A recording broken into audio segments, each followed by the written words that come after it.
3. Greetings, salutations, respect, and love. Oh, my children, do I have a good one for you today in the Prog Corner? Joining me today, the one, the only, the legendary Steve Hackett. Steve, how are you, sir? Very good, Scott. How are you doing? We're doing great, man. And I'll tell you what, I'm doing way, way better ever since Inside Out sent me an advanced copy of the Circus and the Nightwhale. What a great album, man. I know a lot of people haven't heard it yet. Comes out, well, let me put this thing up on here. Yeah, there we go. New Steve Hackett album due out February 16th on Inside Out. And yes, indeed, it is awesome. I reviewed it last week and I gave it 9 out of 10. What do you think about that, Steve? Okay. Yeah, why not? Why not? You know, why not 10 out of 10? Thank you.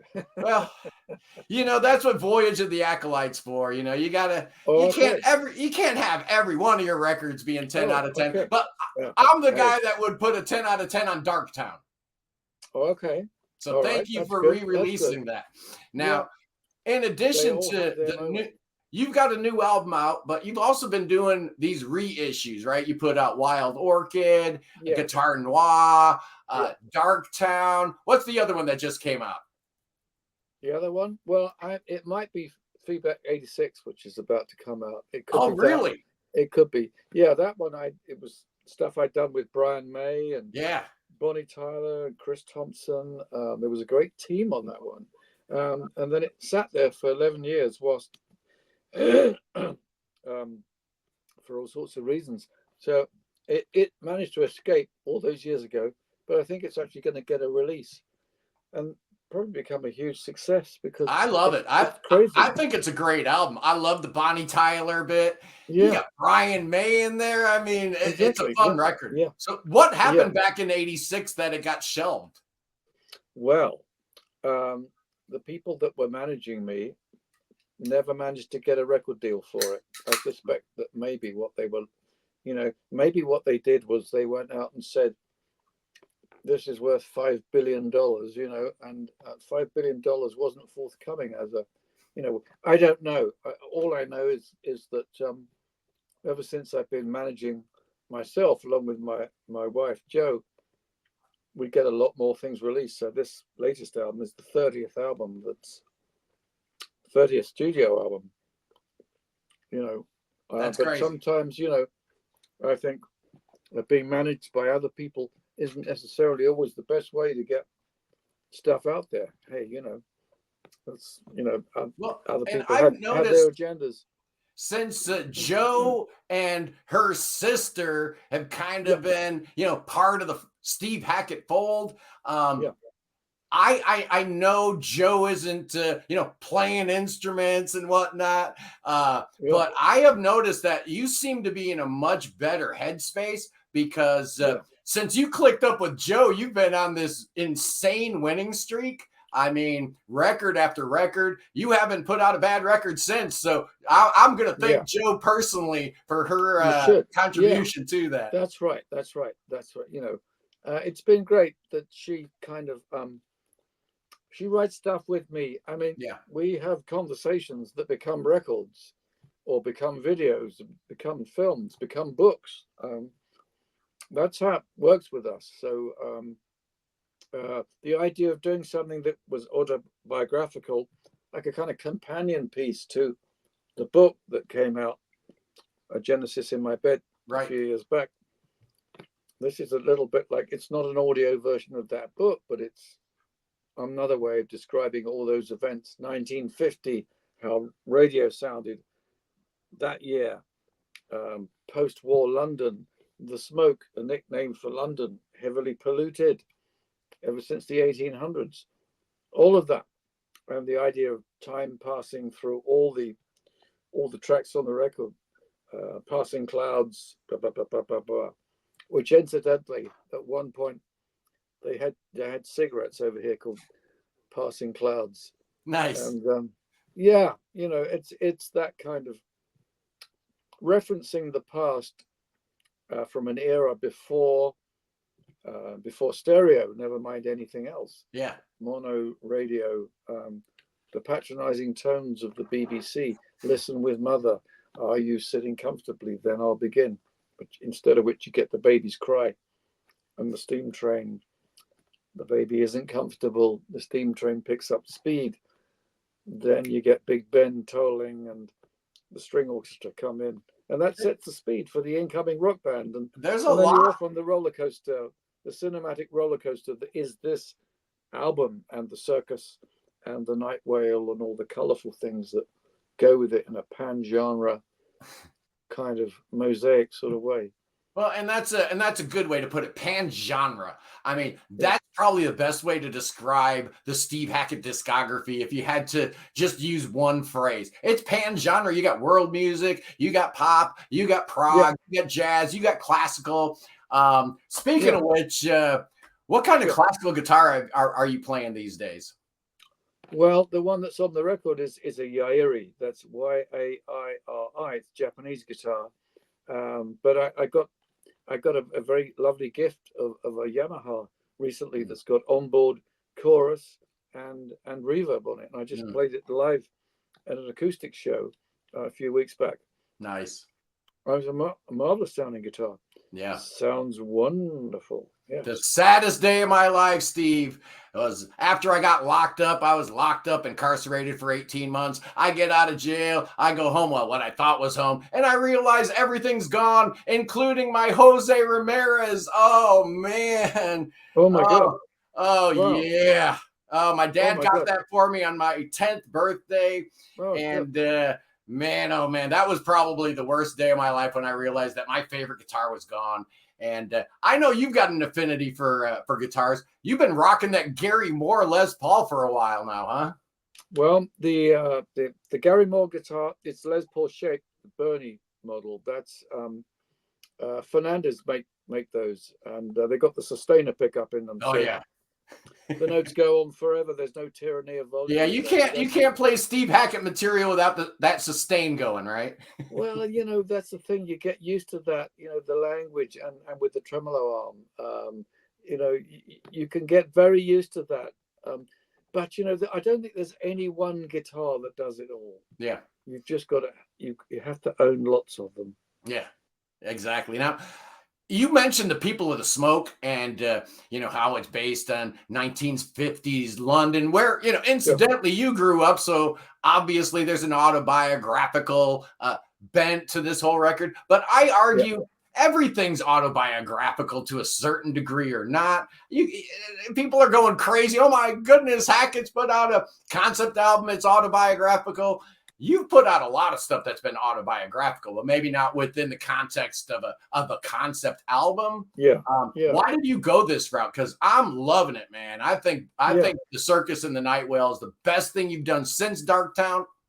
Thank you. Well, I think because I've traveled a lot, been to a lot of places, and even just recently, I was in the Arctic Circle a few weeks earlier than that. I was in Africa looking at Victoria Falls, the smoke that thunders, all of that. And, each of these places, everywhere you go gives you a piece of music. So you're quite right. It's all autobiographical. It's all your life. That's what's going on. Wherever I travel, there's a piece of music that comes back every time now. It's getting faster and faster. I don't know why that is the case. Maybe I was just a slow boy at one time, and now life is speeding up. It's there is no reprieve. It keeps going. The clock is ticking faster and faster the older you get. Are you feeling that, Steve? Do you feel that march of time creeping on? Yeah, I mean certain things. Yeah, but everything works. The hands work, the hearing works. Yeah, the brain's working. Memory, I'm incredibly vague most of the time, so memory is always been a problem for me. Remembering music, with a lot of practice I can do that, but my wife Jo will say to me, oh, you agreed to meet people from the Daily Telegraph tomorrow, and I'll be, what? I did. Who agreed to this? Really? Yeah, so you go through the entire Steve Hackett discography, and there's been so many different types of records. Do you enjoy doing those classical records? You know, the Bay of Kings and the, Metamorphosis and the Tribute, the Andre Segovia stuff. Or do you prefer doing just a rock album with all your touring friends? Which is more fun? They're different emotions, aren't they? You know, if you're recording a piece of Bach that Segovia had done at one time, and they're very beautiful, but obviously, you know, all those pieces, you know, you can spend a lifetime just getting together one of those pieces to be able to play, because they're complex. And you know, if you're playing rock guitar, you're playing single line most of the time, right? So you know, one is the young delinquent instrument that you're doing the same thing to yourself that you always did when you first heard the early Rolling Stones doing this kind of stuff, and it's that sort of burn up on the delinquent thing, you know, like it's a bit like riding that motorbike a bit too fast, that thing, versus the joy of something that's infinitely embroidered, if you know what I mean. That classical music that, you know, many people might find it restricting, but when I first heard that kind of stuff, I just fell in love with it. I thought, oh my God, how is it possible for anyone to play like that? And but eventually you get to do some things that are surprising. If you love the instrument, it will. That's the biggest lesson, isn't it? No one can teach you to love it, and then you'll go the extra mile. Well, you know, and you got to look at the entire endeavor of being a professional musician as a labor of love, because the industry has changed quite a bit since 1978 when you know, you took off and went on your happy trails. If you knew then what you know now, would you do anything different?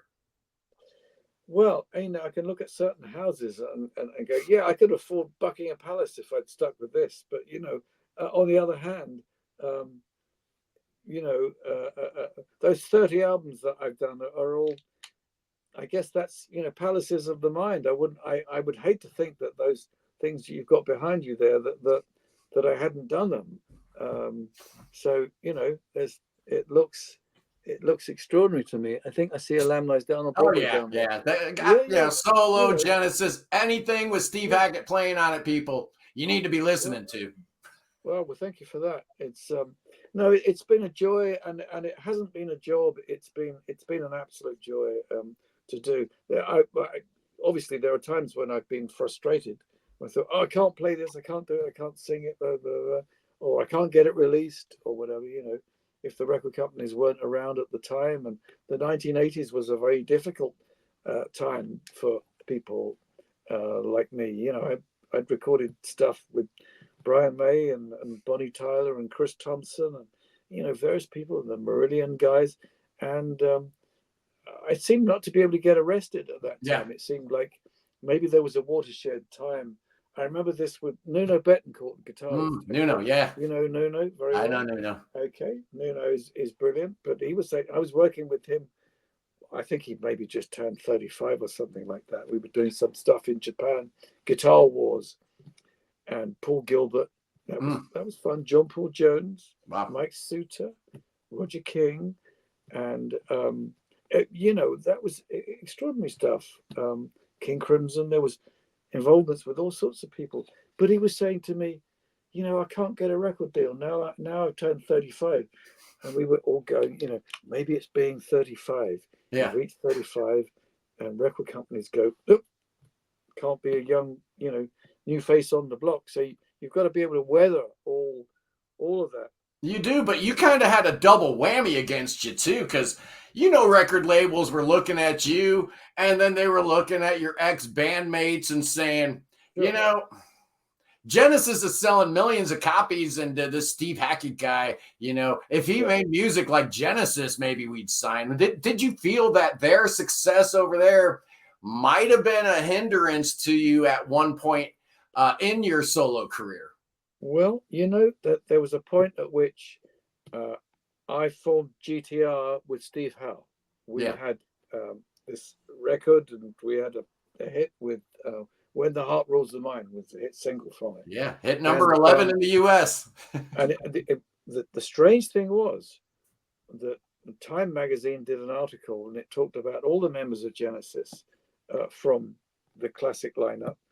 That Peter Gabriel had something in the charts, that I think Mike and the Mechanics did, Genesis did, Phil Collins did, and I had something in the charts with GTR, and so it hadn't gone unnoticed. So I guess I'd sort of proved my bankability again with that. But the 1980s was a time when Steve Howe and he was just out of Asia, and we were wondering what kind of record we could make and what kind of record we could afford to make and all of that.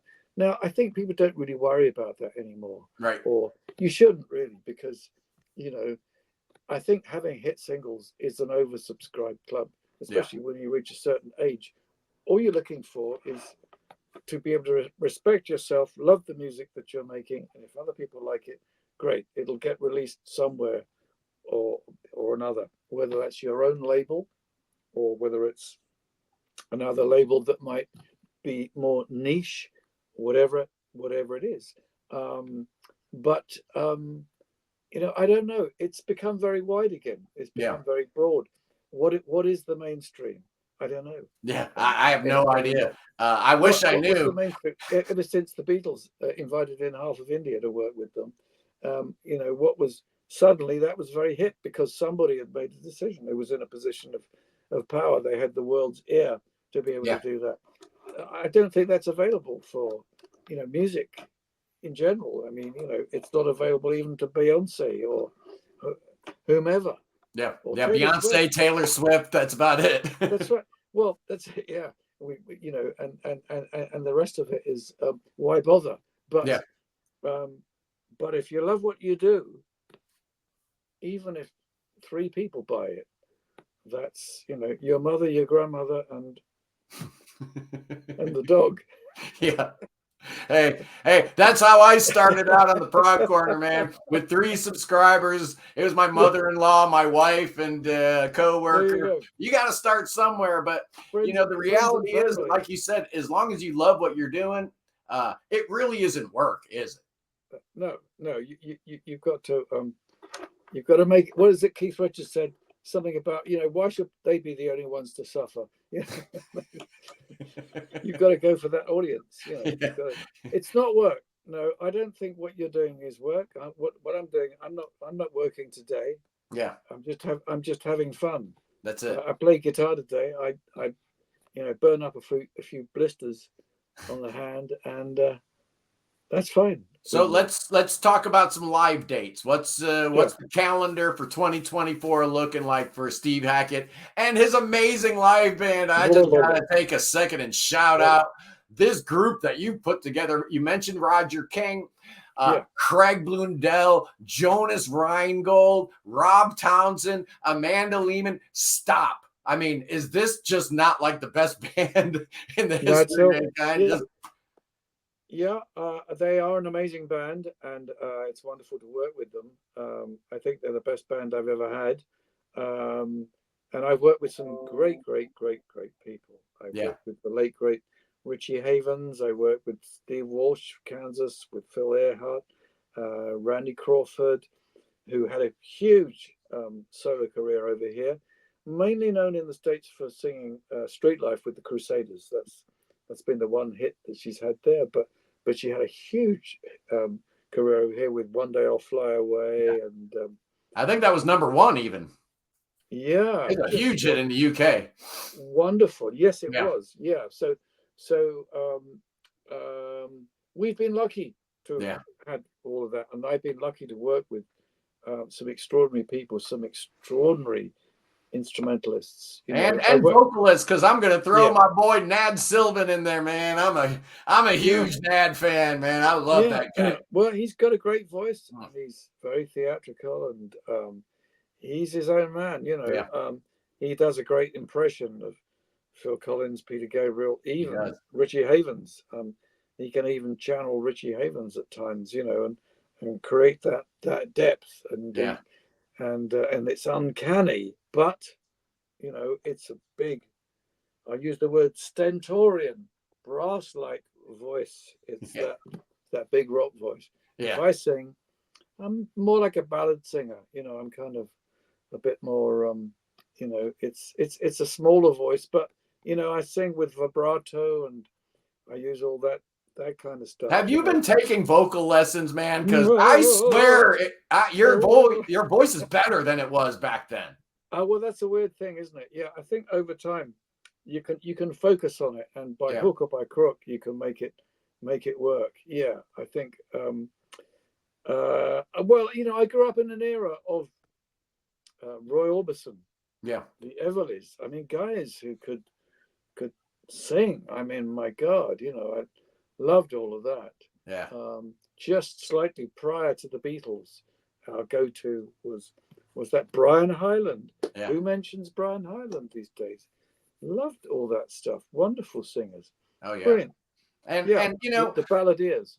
I think what happened to prog rock in general was a lot of people started getting away from the importance of vocals. And it is so encouraging for me to listen to the new album and realize that you stuck with it, man. You went from being a serviceable vocalist who was fine to a guy that actually sounds great, man. There was a couple tracks on there, a couple times I thought it was Chris Isaac singing, man. So that's why I asked if you've taken some vocal lessons, because it sounds amazing. I'm glad you like that. Yeah, I mean, I think Peter Gabriel said something to me years ago. Because I was kind of wondering if I should sing or not, because every time I attempted to sing, fans would write in and say, you should be working with Peter Gabriel, Phil Collins, etc. Yes, well, I've done all of that, and but he said I believe singing's possible. He said, if I can sing, anyone can sing, referring to himself. Yeah. And you might think that, well, of course, he's blessed with a voice that at times rivals Ray Charles, perhaps, with the extra depth that he gained, with experience. And he said his voice had lowered, it had dropped. But I think you've got to work with what you got, your own voice. That's the thing. Richie Havens was saying this, about the most beautiful sound in the world is the sound of the human voice. And at the time when I was working with him in the late 70s, I said, your voice maybe, not mine. And I really wanted to be. I wanted to be that singer. But in no way I could have sung the material that he sang and had such gravitas to it. I mean, who sounds like him, Nobody. One of my favorite singers of all time. Steve Walsh is also on that list of favorite singers of all time. Incredible singer, yes. So when Please Don't Touch came out, I was like 15 years old, man. To this day, it's probably my favorite Hackett album. But, when you go through your discography, do you know when you're onto something special? You're so close to it. It's got to be kind of hard to know when a record is really special versus, just another one in the long line of 30 solo albums from. I know. Well, I tell you what, when I had my first touring band after Genesis, just prior to Spectral Mornings, I'd done Voyage of the Acolyte and Please Don't Touch. And so that band was going to be playing material from those two previous albums that they'd not taken part in. But we started to write stuff for the band. And so there were a couple of instrumentals, for instance, Clocks and what was the other one? I'm trying to remember now. But Spectral Mornings, the title track. And the weird thing was... Track, obviously. That was, excuse me, who is that young guy? Who is that guy, man? I don't even recognize him. Yeah, and so it was at that time, because we'd been touring and we were doing sellout gigs in the UK and in Europe, I thought people are going to like this next record, whatever it is. And so I had that feeling of confidence that, can you imagine what it would have been like to have been the Beatles, knowing that whatever they did next was going to sell billions, and so I had my equivalent of that moment of going, here I am, I'm still young enough. We got this, we got the audience. So I was writing from a sort of, I was feeling very up and we recorded in Holland.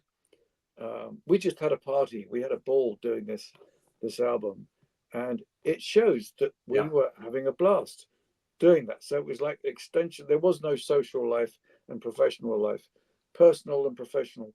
It was all mixed. Yeah. And we were recording in freezing temperatures, and all you could do to keep warm was to, drink scotch and pick up your guitar and start playing. Yeah, that's right. You could do that. You could have a lot of fun. We partied all night. I did it on no sleep, and then I fell over at the end of the album.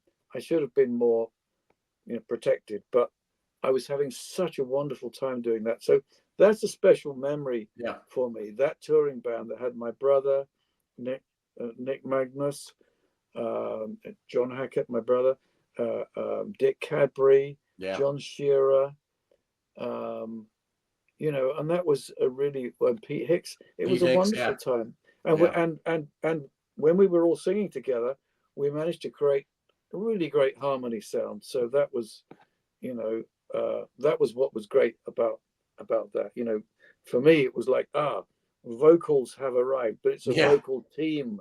Exactly. And I still think that a vocal team is what makes it work. So if I work with Amanda Lehman and we do harmonies together, it's that thing that Dick Cadbury said all those years ago. It needs two singers to do great harmonies. Yeah. If you're lucky, you've got a voice like John Wetton, the late great John Wetton.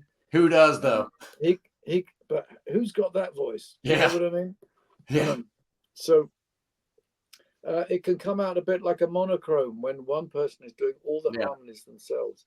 You've got one other singer who's got a voice, and that can create something really beautiful. So, well, you're right. With her, it's like the sun comes out with Amanda.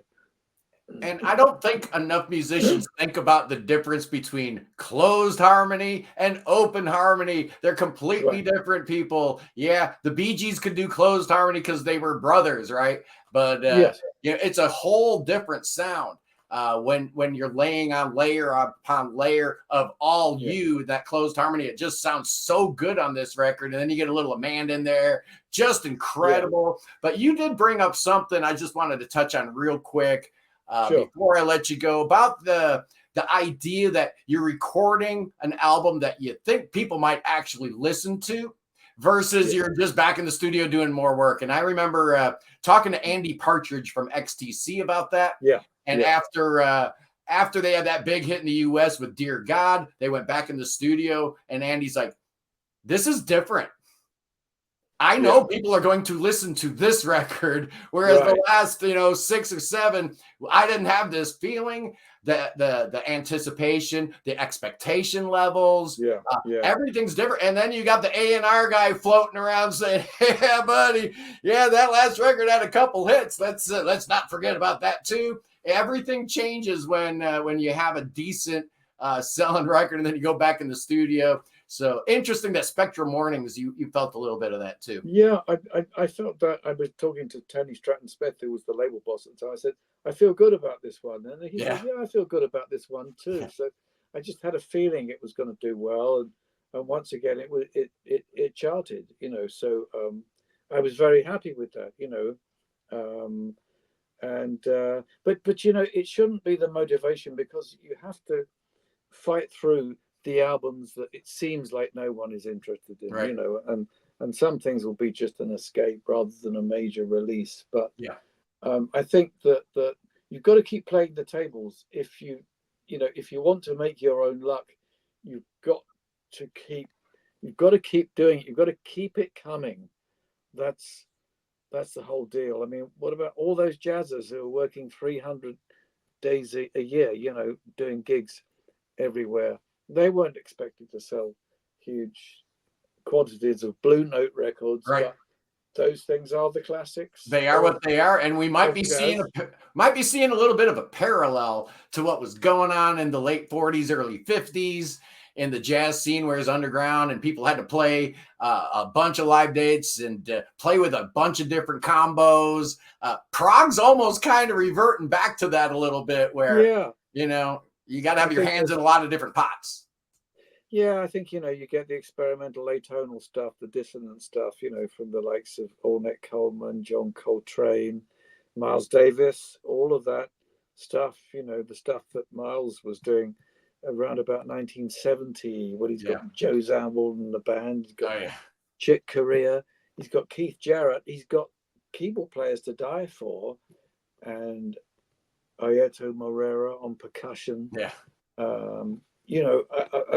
A Jack DeJohnette on drums, and it's a fabulous thing, and it's atonal and it's radical, and you listen to something like Black Beauty, Live Evil, that sort of stuff. Oh yeah. The Bitches Brew era, incredible. There's stuff you can take away from that and go, yeah, this is extraordinary. First time you're hearing repeat echo on trumpet, and it's going to affect the Temptations and all that. Oh yeah, type stuff. Smokey Robinson, all of that. And well, I could argue that Miles Davis is perhaps the most influential musician of the 20th century. Maybe a minority viewpoint, but his influence is just felt everywhere, in soul, in R&B, in dance, in rock, in jazz, in prog, of course. Yes. Miles Davis, forget about it, man. But well, you remember back in the days when we had record shops, what tended to happen was that, you could go through the racks and there'd be the classical stuff. And so you get Bach right at the beginning. Half of it was Bach, and then everyone else. The same thing with Miles Davis, where if it was jazz, masses of Miles stuff, and everybody else. You were lucky. That's the way it works. So but you got to stick around. You got to stick at it, and so you got to show up. You got to keep doing what you know. You're going to miss every single shot you don't take, So you got to keep going. You never know what's going to stick. And don't let anyone tell you that you can't do it. Don't let anyone tell you that you can't sing. Don't let anyone tell you that you can't play, or that you're the wrong shape or color or whatever. You have to love it yourself. You have to be you've got to force yourself. You've got to be your own. You've got to mentor yourself with all of this. You must, and I know that you learn classical piano and you're getting your wrist slapped and all that sort of stuff. Guitarists are pretty lucky most of the time, as no one's doing that. You make your own mistakes. Oh, I don't know, man. I had a classical guitar player that if my thumb rode up above the top, oh man, he'd get that ruler out and your thumb's riding up, because I always want to hit the G sharp on the D chord, right? That's right, yes. And oh man, every time I did that, that ruler would come out, he'd be slapping my thumb. That thumb belongs on the neck. Now, you don't do that. That's a rock and roll thing. So there's a classical position for that, but it's more difficult, but you're going to do that anyway. It was. And you weren't going to tell me otherwise. Well, that's it. Our rules are meant to be broken. Right. They've got to be. Even Bach was falling foul of the church authorities because the music that he wrote was too complicated. So they were telling him how to write music. And we're back to that patronage system now. Where we will be having to listen to, the people that are actually impacting our revenue streams. But, that's a whole different thing. The business model is so different now in 2024 than it was in 1970. It's not even funny. But, I just look to you, Steve, as the keeper of the Prog flames throughout all those lean years, where Prog was an ugly word, a 4-letter word. Nobody wanted to say it. Nobody wanted to admit it. And here we had our hero, Steve Hackett, showing up, doing his thing. And, those Genesis Revisited albums probably didn't hurt your position in the marketplace, because it seems like right after that first one, people started talking about Steve Hackett all of a sudden all over again. Thank you for everything you've done for our beloved genre. Are you going to be on the Cruise to the Edge this year? Yes, I'm on Cruise this year, back on Cruise, as is Marillion. Yeah. I'm trying to remember who else is on, but I'll be very surprised if I don't see Tony Levin. Yeah, I think he's on there. Yeah.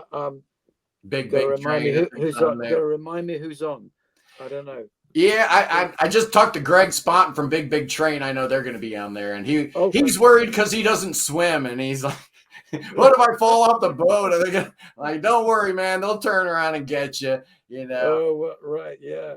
But well, boats aren't for everybody, but I've enjoyed being on those cruises. They've been a lot of fun, and I just walk around the breakfast room and stuff like that, and in the end they get tired of seeing you. Right. So, but I bet that first day, it's, oh my God, it's Steve, it's Steve. And you get crowded by people. By day two, they're like, that's just Steve Hackett again. That's him. Yeah, right. Yeah, that's it. Yeah, but we're all in the same boat. Are you going to be on the cruise yourself? I am not. But you know what?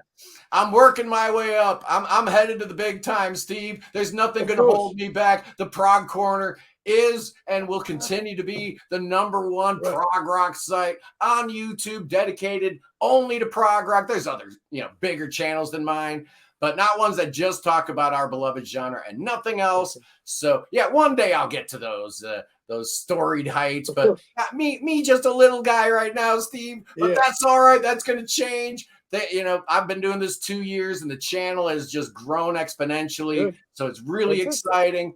Thank you for spending a little time in the Prog Corner, Steve, man. Thank you so much for thank you, Scott. 55 years of music. I did my top 25 prog rock guitar players last year, and I got a whole bunch of heat because Yes is my favorite band, and I had another guy named Steve at #1.